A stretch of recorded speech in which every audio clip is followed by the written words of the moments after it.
Skaitmeninio turinio integravimas ir pertvarkymas yra labai svarbus mūsų, pažengusių universitetų studentų įgūdis. Tai ne tik informacijos rinkimas, bet ir jos pertvarkymas.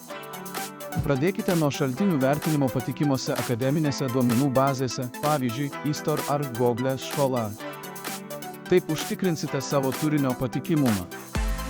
Turėdami šaltinius, kritiškai išanalizuokite, kaip jie atitinka jūsų projekto tikslus. Tokie įrankiai kaip Zotero ar Mendeley gali padėti jums sutvarkyti ir anotuoti šaltinius, todėl tobulinimo procesas bus sklandesnis. Jei dirbate su duomenimis, apsvarstykite galimybę naudoti Tableau arba Python, kad galėtumėte analizuoti ir vizualizuoti sudėtingus duomenų rinkinius, atskleisdami naujas įžvalgas, kurios gali pagerinti jūsų darbą. Kai kalbama apie daugialypės terpės kūrinius, Adobe Creative Suite įrankiai, tokie kaip InDesign ar Premiere Pro, leidžia iš naujo sukurti vaizdinę medžiagą ir vaizdo įrašus, sukuriant vientisą pasakojimą.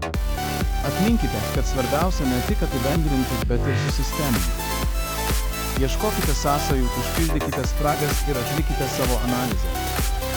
Šis procesas paverčia turimas žinias novatoriškomis idėjomis, kurios išsiskiria tiek akademinėje, tiek profesinėje srityje. Įsisavinkite šį įgūdį, jis keičia žaidimo taisyklės.